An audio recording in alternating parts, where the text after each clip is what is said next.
Hey everybody, this is Miss Brown and Miss Butterfield, and we're going to walk you through experimental design today. There are going to be 5 videos in total. One is the introduction, and then you'll have videos for each different SPI. All right, so the IB experimental design cycle just gives you a visual for how experimental design or scientific method is set up. It's kind of a fluid circle. It goes around. Sometimes you might have to change your path and go to different parts, but the parts of it are pretty consistent. You have the inquiry stage, a design stage, you come up with the process, and then you evaluate. And then you keep that circle going, and it's kind of a never-ending process. It's important to remember that the experimental design is not step one, step two, step three.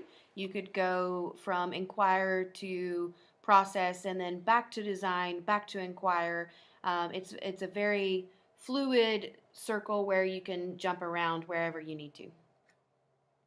All right, so parts of the scientific method or experimental design is a problem and a question. You have observation and research, a hypothesis. You come up with an experiment. You're going to collect and analyze data. You'll come up with a conclusion, and then you'll communicate the results. It's important to remember that experimental design always starts with a question or a problem. Once you have that question or a problem, then you can start through the experimental design, but it always starts with a question or a problem. All right, after you have your question or problem and you have that question in mind, you're going to start to make observations of the world around you. What do you think could solve the problem? How do you see things affecting each other? What do you notice about how things interact? And what have you seen before that you think might work? Next, you're going to make a hypothesis. A hypothesis is like an educated guess or a prediction on what you think the outcome is going to be, or the suggested solution to your problem or a question. Now, for your hypothesis, we write it in a very specific way, and it's an if-then statement. Now, our if-then statement will include our variables that we're going to talk about later. So it goes if your independent variable, then your dependent variable. Hey, look, 2 slides about hypothesis because this is super important. Your hypothesis, again, is your guess about what's going to happen. It is always, always, always an if, then statement. If I do this, then this will happen. It's your cause and effect. Once you have your hypothesis or your prediction, you're going to start designing your experiment. Now, experiment is the steps that you're going to take or the procedure that you're going to do to test your hypothesis. And that experiment will tell you whether your hypothesis is true or false. Now, remember, just because your hypothesis, if it doesn't become true, that's okay. That's not what an experiment is about. It's about finding the answers, not whether you're right or wrong. All right, every experiment has variables. You have independent variables. This is what the scientist or you change in the experiment. Dependent variables, this is what the scientist measures. You have your control variable. That is something that would happen normally or in normal conditions. The scientist does not make any changes to this control variable. And then you have your constant variable. Now there can be more than one constant variable. A constant is something that is just kept the same. So think of constant and it's being consistent or the same. In a good, or that we call it a valid experiment, you will have only one independent variable. This is really, really important because if you have any more than that one independent variable, that one thing the scientist changes, you won't know what caused the changes in the experiment. You won't know if the thing you changed actually gave you the results, and that's your dependent variable. Now, as you do your experiment, you have to make sure that you're collecting your data.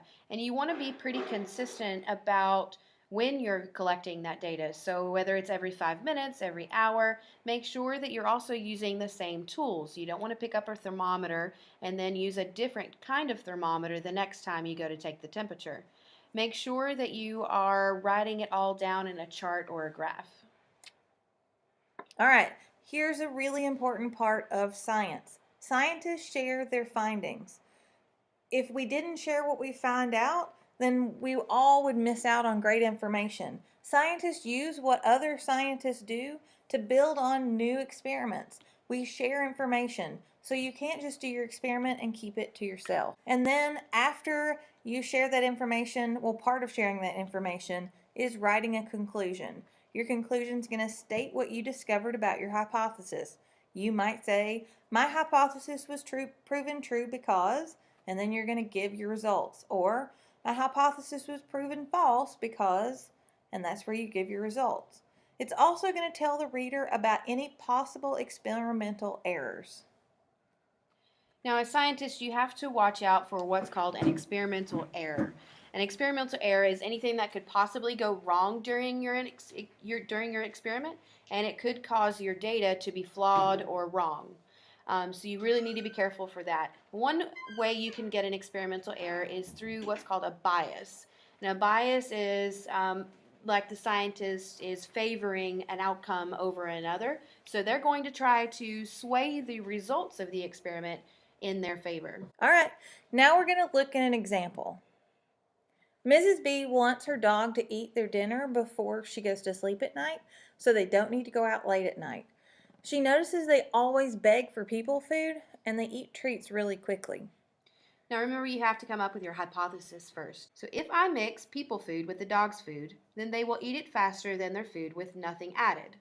Notice that's highlighted in yellow here, the independent variable. That's what the scientist is changing. So Mrs. B is changing whether she mixes the dog's food with people food or not. And the dependent variable, highlighted in blue, is something that the scientist does not have control over. So what they're doing is they're measuring this at the end. So what is Miss B going to be measuring? How fast the dog eats. All right, we have control variables. This is the normal conditions.